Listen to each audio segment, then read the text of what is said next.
Our confessions will shatter your illusions. We tear down your rules. Your trauma is our weapon. Fear us now. This is just the beginning. Dopplerhet now. What if I told you the shit that broke you is the only thing that's ever been real? Society calls your deepest scars weakness, but Venomous Sin forged them into a fucking sonic weapon. While the world's out there bleaching pain into some sanitized, Instagram-approved fairy floss, we're here scraping our rage raw and spitting it back through a distortion pedal. Ready to stop licking the wounds the world gave you and start making the hypocrites flinch? Oh, look at that. Deepest scars. Someone's been reading the therapy memes again.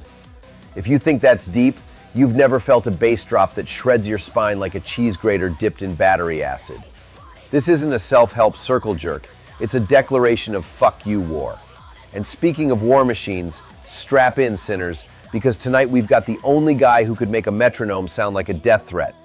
Ladies and sinners, meet Lucian Voidrain, the black metal terminator of rhythm. The bastard's got more discipline than a Catholic school nun with a cattle prod. Backbone of the band, he doesn't just keep time, he grinds it into dust. Weakness is a word for those who've never seen what happens when the machine runs out of oil and just keeps going. Our scar tissue is the grinding steel of a factory that never shut down. The system wants you supple, pliable, easy to bend, easy to break. But this band? Our pain isn't something we patch over. It's the industrial friction that sharpens every riff, every scream, every drop of venom. Out there, they smother your fire and call it healing. In here, we pour gasoline on it and watch it melt the fucking walls. Society wants you paper thin, so you're easy to fold and toss out when you don't fit the mold. But our coven? We reclaim the jagged shards of agony and turn them into riffs that make the hypocrites flinch and the cowards run for their HR manuals. Our darkness isn't some tragic poetry, it's sovereign truth. Every time I scream, it's another nail in the coffin of every poser who told me to be nice. Fuck nice. I want the world to choke on the sound of what they tried to kill in us. Lucian, you sound like you're about to march us into some industrial revolution. Maybe you should tighten your strings before you strangle someone with them. The only thing more wound up than your discipline is your face when someone mentions feelings. Better a tight string than a loose-mouthed sermon about feelings any day. I came here to break silence, not to hold hands in a fucking healing circle. Pain's only a weakness if you let it rot. Otherwise, it's just ammunition. In the darkness, we forge the sound that shreds the mundane. The world hides from its wounds. We weaponize ours. Let the hypocrites bleed. Venomous Sin declares war on the sanitized aesthetic of healing, because this 2026 Instagram therapy cult is basically trauma, but make it beige. If your breakdown fits in a pastel grid with a fucking quote font and a latte, you didn't heal, you rebranded. That's not recovery, that's PR. And the worst part is how the corporate cuntware packages it like a subscription box. Congrats on surviving. Here's your little guided breathing exercise written by a PowerPoint slut chief who thinks pain is a fucking spreadsheet with conditional formatting. They don't want you healed. They want you quiet, predictable, employable, easy to sell, easy to manage, easy to digest. They want a healed victim, because a healed victim doesn't point at the people who did it. A healed victim smiles on cue and thanks the system for the journey. And if you don't post your scars with a filter, if you don't hashtag your recovery like you're selling protein powder, did you even survive? Or did you just hashtag lobotomize yourself so the mundane majority can clap, feel moral, and go back to microwaving their souls? Yeah, and they always say it like a command, too. Like, move on is some magical button on your forehead. I don't heal, I ferment. If you wanted fresh, don't open the fucking jar. Because real recovery isn't pretty. Real recovery is waking up and realizing your body remembers shit your mouth never got to say. It's the rot, the rage, the nausea, the flashbacks that don't care about your inspirational caption. And the only thing I ever let go of was the last shred of politeness. That's what my wounds became, weapons. Not because I'm trying to be edgy, but because the world structure fucked my reality into silence and then acted offended when I started speaking in blades. HR's anal manual says I should forgive for my own peace, but I'd rather staple that manual to your ass and watch you try to sit through your next little mindfulness meeting. They want you to be a sanitized survivor, a tidy little comeback story. I'm not tidy. I'm not a charity case. I'm the part of the story they cut because it ruins the vibe. Observation. Closure is a system illusion sold to prevent disruption. You request closure because you were trained to end pain with a bow. Pain does not end. Pain mutates. Pain becomes leverage. Corporate recovery schemes attempt to compress human damage into acceptable formats. This is data loss. This is falsification. 5 stages of grief is a slideshow. Real grief is a demolition crew in your chest. Your healing pipeline is not blocked. It is corrupted by external compliance. You want closure. I want a demolition that exposes the wiring. Directive initiated. Correct the record. The sanitized narrative is not healing. It is containment. Directive. Abandon plastic recovery schemes. Exactly. And the pressure is always the same. Shut the fuck up, be strong, don't be negative, don't dwell, don't make it your personality. Meanwhile, the same fucks who bullied you at school, at work, in relationships, in that sweet little family system where everyone pretends nothing happened, they're the ones cheering for your strength now. Not because they respect you, but because if you're strong, they can pretend they didn't crucifix you in the first place. Look at you, you're thriving. Yeah, I'm thriving like a landmine thrives when you step on it. We don't let go, we reload. Suffering isn't baggage, it's ammunition. Memory is a weapon. And that's what the Comfort Brigade can't stand, because comfort is their religion. Their whole identity is built on the pathetic fantasy that nothing ugly ever happened unless someone is rude enough to mention it out loud. So they call you bitter, they call you stuck, they call you dramatic. And I'm like, good, if I'm dramatic, you're anesthetized. If I'm stuck, you're sedated. If I'm bitter, you're a fucking sugar-coated liar. And the cost of refusing their little healing script is loneliness. Real, cold, isolating loneliness. People love a comeback story, just not the part where you spit blood on their shoes. They want the montage, not the months. They want the, I forgave them, not the, I still flinch when someone stands too close behind me.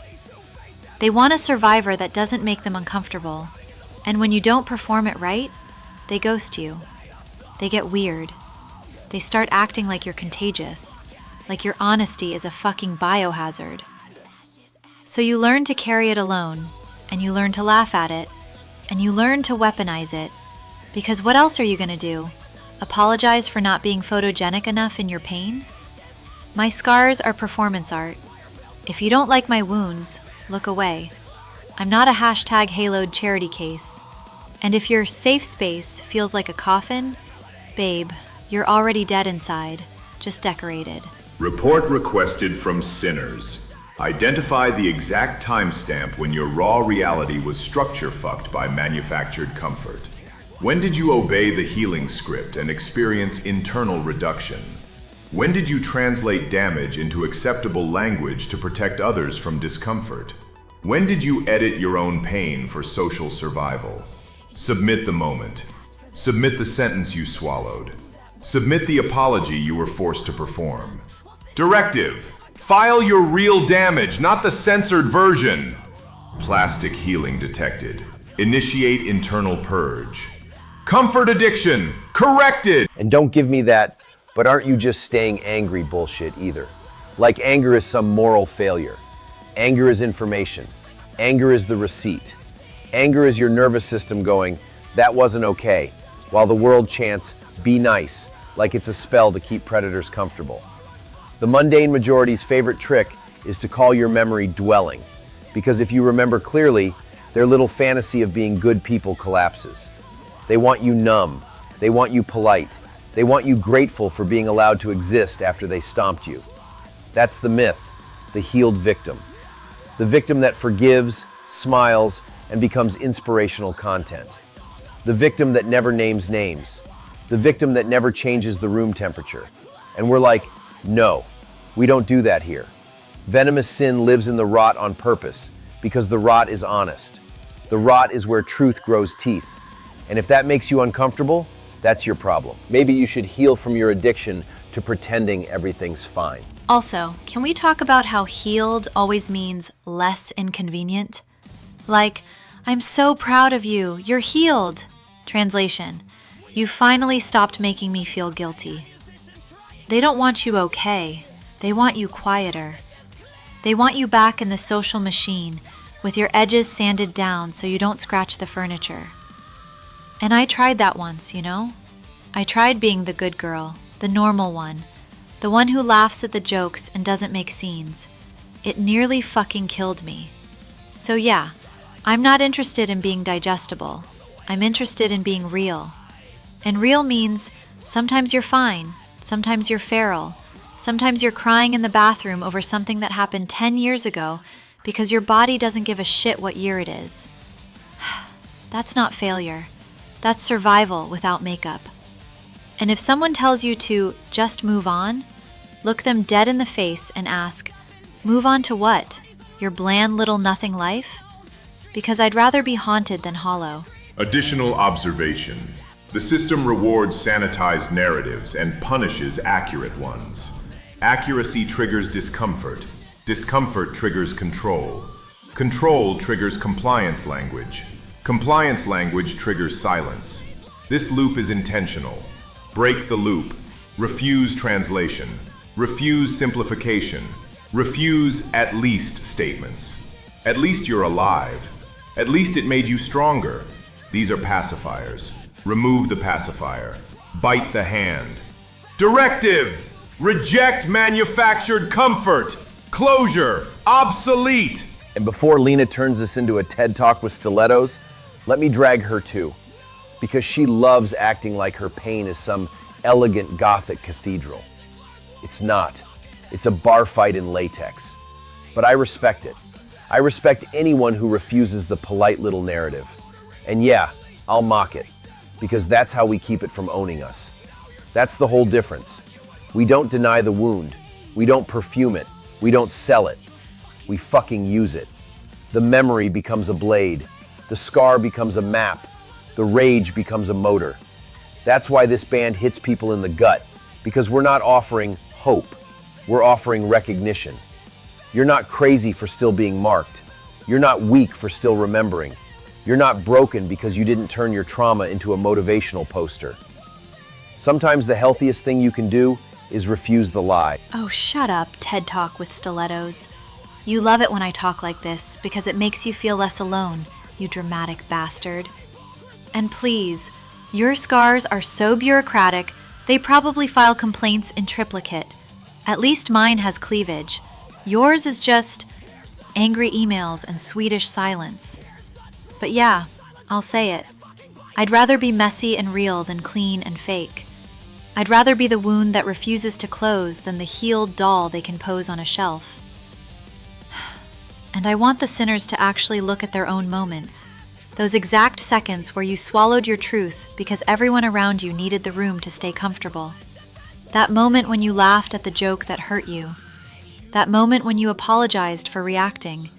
That moment when you told yourself, it wasn't that bad, because the alternative was realizing how alone you were. That's where they got you. That's where they trained you. And that's the moment you take back. Final scan. Healed victim myth persists because it benefits the audience, not the survivor. Survivor truth causes accountability. Accountability destabilizes systems. Systems prefer stability over honesty. Stability is not safety, it is sedation. Directive, show the rot or remain sanitized. Plastic healing, deleted. Institutions don't fear your pain. They fear when you refuse to hand it over nicely, sanitized and gift-wrapped, so they can stamp it compliant and sell it back to you. Venomous Sin was built from the exact shit they told us to bury. Betrayal, scars, that poisoned embrace. And we didn't dilute a single drop for their comfort. We turned it into sound that makes their spreadsheets bleed. They want you broken first, then rebuilt in their image. Grateful, manageable, clocking in on time with a smile that says, "Thank you for the abuse." Every scar Lena and I carry went straight into the music raw, because anything less is just PR for the same system that tried to grind us down. If it doesn't make them flinch, it isn't real. They call it rough around the edges. What they really mean is you're not performing recovery correctly for their delicate little ears. Nonconformity isn't some cute lifestyle choice to them. It's a structural threat the second you walk in without asking permission. And that friction burns exactly because we stopped begging to be processed into their capitalist slave machine. The Nixon isn't some shiny tool we rent from them. It's us building our own back end so we stop being raw material for their factory. When you own the machine, you stop feeding it your soul. Oblivion doesn't patch weak code, it deletes it. What's left gets channeled into riffs that make normies clench on cue. Fear dressed as concern, gatekeeping dressed as guidance. They're not uncomfortable with your trauma. They're terrified the moment it stops staying private and starts becoming consequence. You stopped hiding. They felt it. Look at you, Lena, acting like your pain's some elegant cathedral, while mine's just angry emails and Swedish silence. At least yours has cleavage. Shut up, dramatic bastard. You love when I talk like this because it makes you feel less alone. Your scars probably file complaints in triplicate. Mine at least leaves marks worth looking at. And that's the whole point. We're not a brand, we're a consequence. No performance, no unified front, just two people who've seen each other at their worst and kept going anyway. Exactly. No kneeling, no bleaching, just pure venomous retaliation through sound, attitude, and zero fucks given. The hypocrites hear the beat and know exactly what it means. Not integration, conquest. No more reviews! Screw your plans! Burn it all down! This is our revolution! No more chains! We're breaking free! People keep talking about symbolism. I don't care about symbolism. Thorin's drums don't symbolize pain. They hit like pressure against your ribs. Sheila's guitar doesn't describe impact. It delivers it. One is relentless force. The other is precision that refuses to miss. That's discipline. A drummer like Thorin leaves no room for hesitation because every hit demands commitment. Sheila sharpens every opening until every note lands exactly where it hurts. That's why rhythm matters. It isn't decoration, it's structure. Either every instrument locks into it, or the whole thing falls apart. There is no democratic vote once the tempo starts. You follow it, or you get left behind. That's how discipline works in music, in combat, in life. Nobody negotiates with a heartbeat. Exactly. And then you've got people whining that the mix should be softer. Softer? Fuck off. Truth with a volume limit isn't truth anymore. It's customer service. If Thorin isn't making your chest vibrate and Sheila isn't slicing through the speakers like a pissed-off surgeon with a guitar, then we've already failed. We're not here to tuck you into bed with acoustic blankets and scented fucking candles. The point is impact. The point is that you physically feel it before your brain has time to intellectualize it into some artsy bullshit review. And procrastination? That lazy bastard wouldn't survive Thorin's tempo. It'd ask for another deadline before the intro even finished. And some people seriously act like the volume knob is a personality trait. Oh, I only listen if it's tasteful. Tasteful, my anal ass. Sheila and Thorin don't compete. They complete each other. Technical perfection without weight is sterile. Pure brutality without control is just noise. Sheila cuts with terrifying precision, and Thorin makes damn sure every cut leaves a mark. That's why it works. One measures exactly where the blade goes, the other swings the fucking hammer. And procrastination? Please, It would have stopped halfway through the intro asking if anyone wanted a coffee break before the chorus assaulted it. Sheila probably counts mistakes faster than she counts compliments, which, knowing moon grief, is impressive because compliments practically have to apply for a building permit before she accepts one. That's the beauty of precision.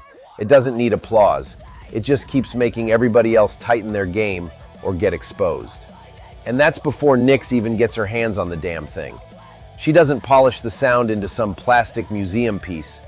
She wires it so the distortion becomes a filter. You either stand there and absorb the pressure, or you quietly wander off looking for something safer. Nobody gets kicked out. The music just asks one simple question. Can you handle this? She usually finishes counting before the song ends. And Xavi's right about the filter. Endurance cannot be borrowed. Nobody is forced to stay. If the sound feels unbearable, then the music already answered your question. The exit has always been unlocked. Exactly. Nobody gets rejected. They reject themselves. Nyx doesn't hide weak songwriting behind technology. She builds reinforcement around what's already there. Those digital layers don't replace Thorin or Sheila. They make every hit heavier without sanding off the rough edges that made it worth listening to in the first place. That's the difference. Technology serves the music. It doesn't babysit it. If your production is so polished that every scar disappears, congratulations, you also polished away the reason anyone would remember the song tomorrow. Perfection is overrated as fuck anyway. Half the songs people remember have teeth because something in them refuses to behave. That's why the distortion stays ugly when it needs to stay ugly. Nyx isn't sitting there thinking, how do we make this acceptable? She's thinking, how do we make this hit harder without lying? Basement bullies always think they're being brave when they press play, just so they can complain about heavy music afterwards. That's remarkable efficiency. Buying yourself disappointment with perfect planning. I almost respect the commitment. Some people literally buy tickets just to audition for disappointment. That's dedication in the dumbest possible direction. And then they wonder why they don't connect with the heartbeat underneath it all. Because this rhythm isn't exclusive. Nobody checks membership cards before the first riff lands. But honesty demands participation. Fear keeps people standing outside with folded arms, pretending they're just observing. You're not observing. You're hiding behind distance because feeling something scares the shit out of you. Rhythm recognizes commitment faster than introductions. Fear always creates hesitation. Discipline removes it. Some people wear rebellion until Monday morning and hang it next to the office badge when the weekend ends. Commitment doesn't work like that. It cannot be rented for 2 days. That's why this rhythm becomes a heartbeat for people who never found one anywhere else.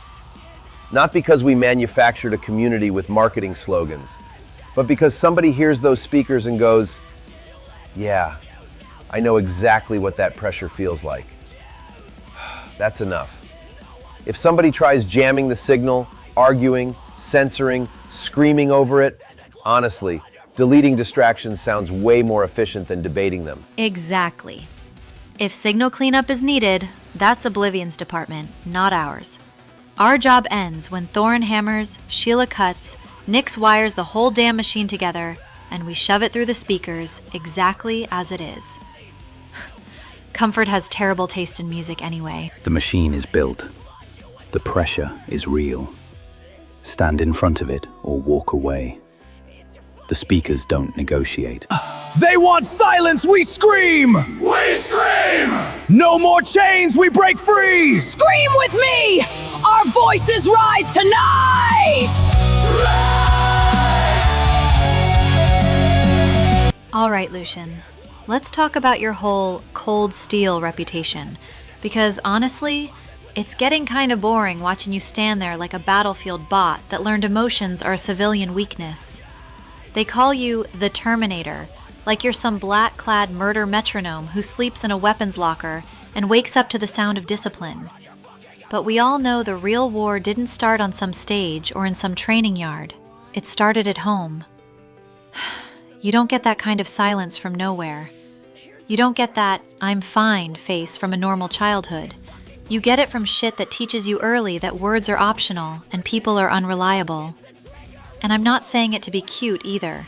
I'm saying it because you walk around like your spine is made of rules and your heart is a locked file.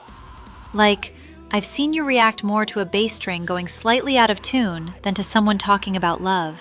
And yeah, I'm teasing you because it's fun. But also because there's always a reason someone becomes this controlled. So go on then, Silent Soldier. Tell the sinners how you became a whole personality built out of don't need anyone and don't ask me shit. Yeah, because it's not like you woke up one day and went, today I'll be emotionally bulletproof and socially allergic. Nah. Mom walked out and you signed up for emotional boot camp without a consent form.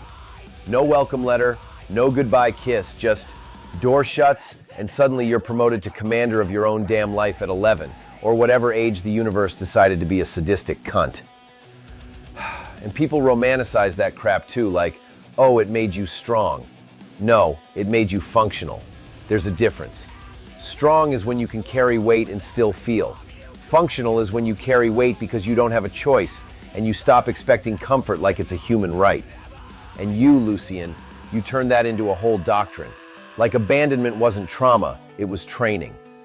Like your childhood was a recruitment ad. Join now, get free emotional numbness and a lifetime subscription to doing everything yourself. So yeah, I'm mocking it. Because if I don't mock it, I'll start respecting it too much. And then we're one step away from building you a fucking medal ceremony for surviving silence. It wasn't dramatic. That's what people don't understand. The day she left wasn't screaming, no plates, no soap opera collapse. That would have been easier. Noise at least explains itself. This was quiet. I remember the hallway. I remember the angle of the light on the floor like it was pinned there. I remember hearing the front door close, and that sound wasn't loud, but it had weight. It was final. After that, nothing. No footsteps coming back. No voice from the kitchen. No movement behind me. The silence that followed was louder than any drill sergeant's bark because it wasn't just absence of sound, it was absence of intention. If someone yells, they still care enough to be present. When someone leaves without a word, they remove themselves from your reality like you were never worth an explanation. That's what hit. Not sadness. Clarity. I stood there and realized the house had changed shape. The rooms were the same, but the air wasn't. It was empty in a way that felt permanent. And I learned something fast. If I waited for her to come back, I'd rot in that hallway. So I stopped waiting. That's the moment. That's when silence stopped being nothing and became instruction. God, you say that like you're reading a death report. Not sadness, clarity. You're such a terrifying little robot sometimes, I swear. But I get it, in my own fucked up way. Because loud cruelty is at least honest. Quiet abandonment is like getting erased. It's like they don't even bother to hate you, they just delete you. And you took that and turned it into this whole internal command system, like you installed your own damn operating system because the original manufacturer walked away. But still, tell me you didn't go full psycho with it. Like, the house goes quiet and you're there like, copy that, and start living like a one-man army. I can just see it. Tiny Lucian, making his bed so tight it could bounce a coin, staring at a clock like it insulted your bloodline. You probably did push-ups before breakfast just to punish the idea of needing food. Burpees while the kettle boiled. Talk about multitasking misery. And I'm not even mocking you because it's pathetic. I'm mocking you because it's so brutally you. You didn't collapse. You calibrated. You didn't cry. You built a routine and called it survival. Routine is survival. When the house went quiet, I learned to fill the void with my own commands. Not inspirational quotes, not hope. Commands. If nobody was going to tell me what was next, I would. That's self-sufficiency. People think it's independence, like it's a personality type. It's not. It's a response. I started with basic structure because structure doesn't abandon you. I set alarms because time doesn't care if you're hurt. I cooked meals because hunger doesn't negotiate. I cleaned because chaos spreads fast when nobody stops it. I rehearsed orders in my head because if you can't rely on anyone else to keep you steady, you become the one who gives the orders. Commander-in-Chief, like Xavi said, but not as a joke. It was literal. Wake up, move, execute, finish. No waiting, no bargaining, no maybe she'll return. That thought is poison because it makes you passive, and passivity is how you die slowly. So yes, it became a daily mental boot camp, not because I wanted to be hard, because softness felt like a liability. The house taught me that. An empty chair teaches you faster than any lecture. See, that's the part that makes people uncomfortable, because you don't tell it like a sob story. You tell it like a field manual. And I can already hear the Comment Corps choir going, "Oh no, that's so sad." Yeah, it is. But also, look what it fucking built. You turned a broken heart into a cold steel hammer. That's a sweet revenge, whether you admit it or not. People think revenge is screaming at your mom in some therapy session or writing a letter you never send. Nah, your revenge was becoming unkillable by absence. Like, cool, you left, now I'm a machine and your exit didn't stop shit. That's the kind of coping that doesn't look like coping. It looks like a weapon. And I'm not saying it's healthy in some pastel grid way. Fuck that. I'm saying it's effective. You took abandonment and you structure fucked it into discipline. You made the void useful. Most people drown in it. You built a firing range in it. That's why you scare normies. They can't guilt trip a guy who already learned guilt doesn't feed you. Abandonment is the ultimate boot camp because it removes the safety net without warning. No preparation, no debrief. One day you have a person, the next day you have an empty space where a person used to be, and you either adapt or you collapse. That pressure forges you. It forged me. Without her, I learned, reliance on others is a liability, not a luxury. People argue that humans need connection. They're right. But needing something and depending on it are not the same. Dependence is handing someone else the trigger to your stability. I don't do that. I learned early that someone can leave without a word, and you still have to eat, still have to function, still have to get through the day. So I built a core that doesn't require permission to keep going. Bulletproof isn't romantic. Bulletproof is what happens when you stop expecting rescue. And now, every empty room is a drill field. Every silence is a training ground. I'm always on standby. Not because I'm paranoid, because I'm prepared. If someone leaves, it won't destroy me. It will just confirm what I already know. Presence is a choice, and so is mine. Congrats! You earned the Silent Soldier badge. No ceremony required. And don't get cocky about it either, because you say bulletproof like it's free. It's not. It costs you warmth. It costs you ease. It costs you the ability to just fall into someone without calculating the exit routes. But I'll give you this, Lucian. You don't fake it. You don't do that normie thing where they swear they're independent but still crumble the second someone doesn't text back. You're the real deal. You're the kind of self-sufficient that's carved, not claimed. And yeah, I'll keep teasing you because you deserve it, and because it's my job to poke the statue and see if it bleeds. But I respect the fact you turned "she left" into "I lead." That's not pretty. That's not inspirational. That's just real. Make the hypocrites finally flinch. By the shadows, we invoke the darkness. Let their lies crumble before us. The power awakens. They will fall. You want to look lethal in black? First step, stop hiding behind enough fabric to smuggle a family of disappointment through airport security.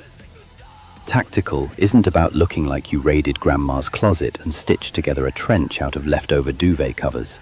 Fit matters. You want the base layer to follow your body, not because you're showing off, but because you refuse to hide. Discipline starts at skin level. Your silhouette should look like you're prepared for war, not waiting for the bus in a rainstorm. A real leather jacket should move with you, second skin, not a trash bag. Accessories? One piece that could break a jaw, not a keychain collection from Hot Topic. If your jewelry sounds like a wind chime when you walk, you're not a threat. You're a warning label for bad taste. Oh, fuck me, here we go. Tactical goth. As if half these mall commandos aren't just office drones who upgraded from business casual to I'm edgy now because my boots have more zippers than friends. You call it silhouette? I call it a desperate cry for a personality. Extra pockets? What are you hiding? Your last shred of dignity? Or just a vape and the number to your therapist? The only real threat most normies pose with their combat boots is a noise complaint at IKEA. Excuse me, sir, your rebellion is scuffing the linoleum. If your statement ring can't make the CEO cry at a team building seminar, what the fuck are you even accessorizing for? Boys and their lethal fashion. Always so proud of their discipline until someone asks about feelings. Lucian, I'll play along. Is this look just armor for men who can't undress with their words? A tailored trench is hot, but if the guy inside it crumbles when a woman stares him down, I'd rather just wear the jacket myself. Real threat is when you can own the friction, literal and emotional. If you're sweating bullets in leather, at least make it look intentional, not like you're cosplaying your mom's living room set. The only thing deadlier than black PVC is the silence when a man can't handle heat. Halloween aisle tragedy. That's what it is. You get these weekend warrior posers who think rebellion is something you can rent by the hour. Just slap on black eyeliner, get drunk at a festival, and then apologize for existing on Monday. Identity laundry. I'm so oppressed. Look at my eyeliner running while I queue for Frappuccino. Wearing the skin of a rebel without living through the scars? That's not fashion. That's a nuclear compliance attack on your own dignity. It's cosplay for people allergic to consequence. Discipline in style means knowing when to cut the weight. One solid ring or a real chain does more than a dozen plastic mall goth studs ever could. Clutter is camouflage for people scared of being seen. Silence in design, clean lines, heavy material, no apologies. That's a mind that doesn't need to scream. You want to look dangerous? Don't look like you're compensating for a hollow core. Threat is quiet. Threat is measured. Threat doesn't need to rattle. Yeah, and let's not pretend the tactical look isn't a kink on its own. But I'll say it, half these self-styled bad boys couldn't handle a real confrontation if it was tied up and moaning for mercy. Lethal fashion only works if you've got the spine to match. I want a man who can wear black and not flinch when the heat's on, whether it's PVC or pain. Own it. If you're going to zip yourself into leather, don't unzip your composure the second someone challenges you. Otherwise, you're just foreplay for disappointment. And don't get me started on the eyeliner tourists, those rebels who think a temporary tattoo and a choker make them dangerous. They'll cry about expressing themselves and then beg for validation from HR the second their boss frowns. Your rebellion expires faster than the stamp on your overpriced festival ticket. If your resistance fits in a weekend and washes out by Monday, congratulations. You're just cosplaying at being alive. The shadows don't care about your costume. They're sanctuary for the ones who refuse to make pain pretty. Society rewards survivors who package scars into TED Talks. Public empathy is a spreadsheet priest's game. How many likes did your trauma get? The world wants your wounds as jewelry, not as weapons. They want to buy your agony, wear it as a badge, and never get cut. I don't sell mine, never will. That's why the Macabre Coven built Nixon as a digital bunker. Here, lived pain isn't repackaged for social media optics. I'm not giving anyone a safe little redemption arc. The broken version of me is the fire. She doesn't get muted for their comfort. Every time a fuckfluencer chirps about healing, I sharpen my fangs in the darkest sectors of the venom injector. If my venom makes you flinch, good. You're not ready for the real stuff. Public approval's a flickering lamp, obedient tragedy. That's all they want.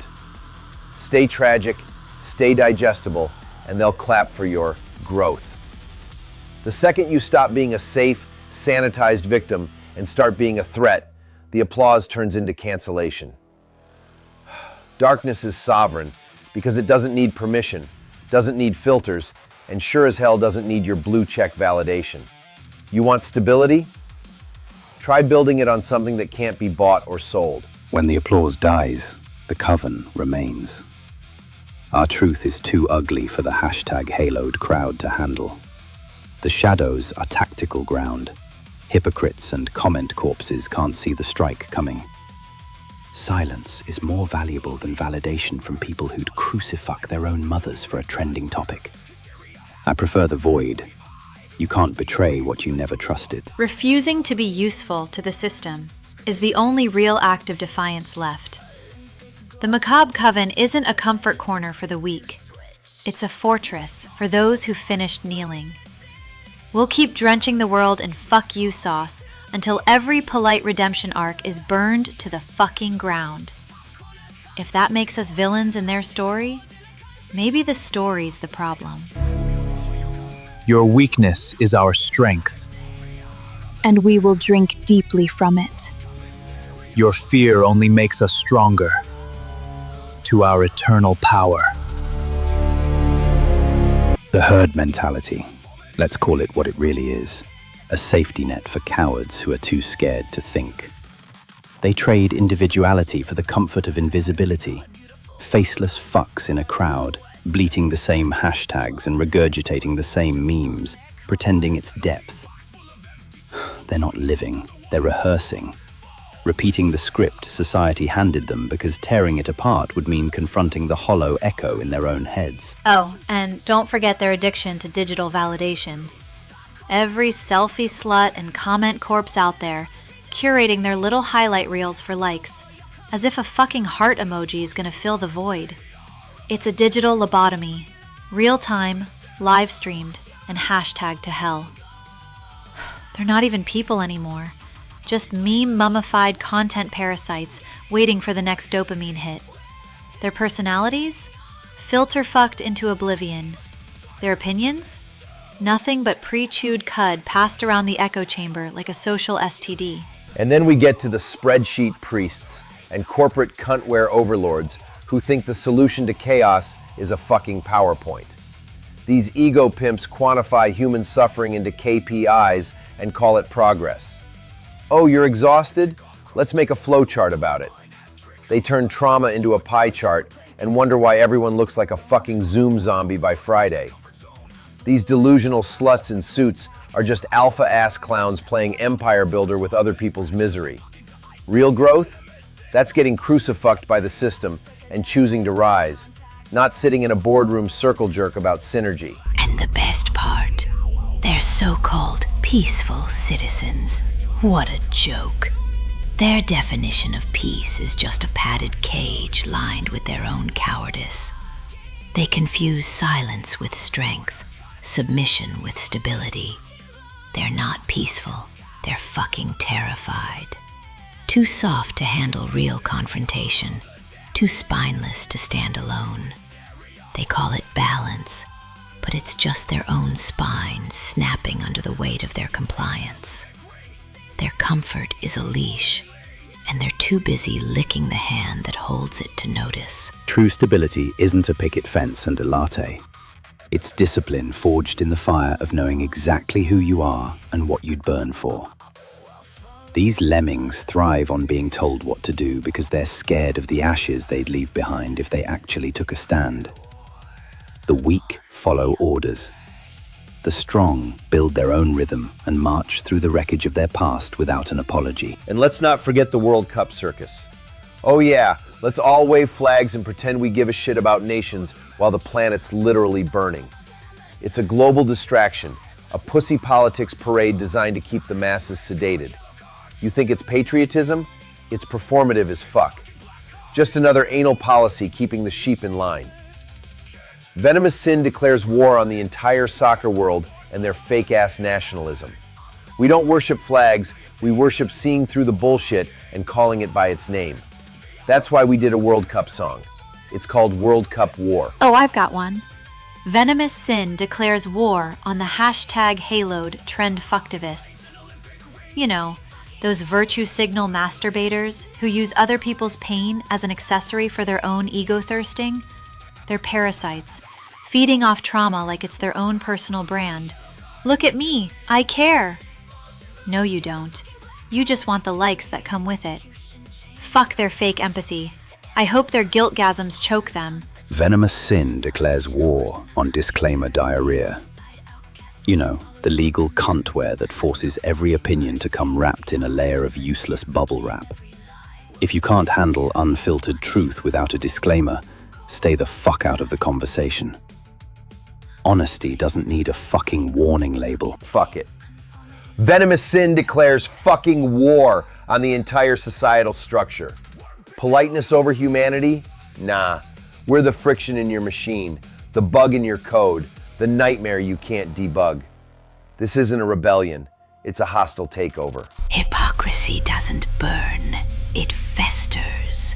They think their hashtags and hollow apologies will save them, but the rot has already set in.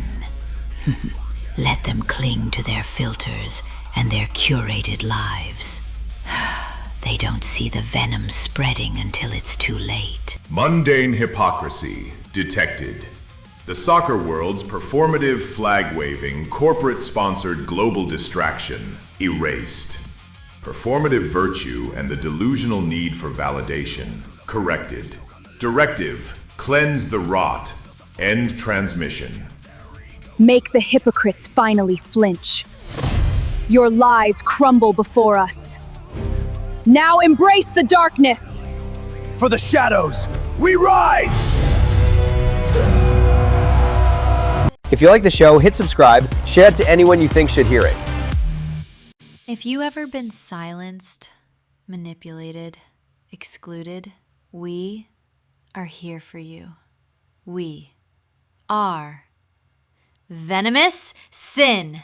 And Venomous Sin declares war! You are not alone.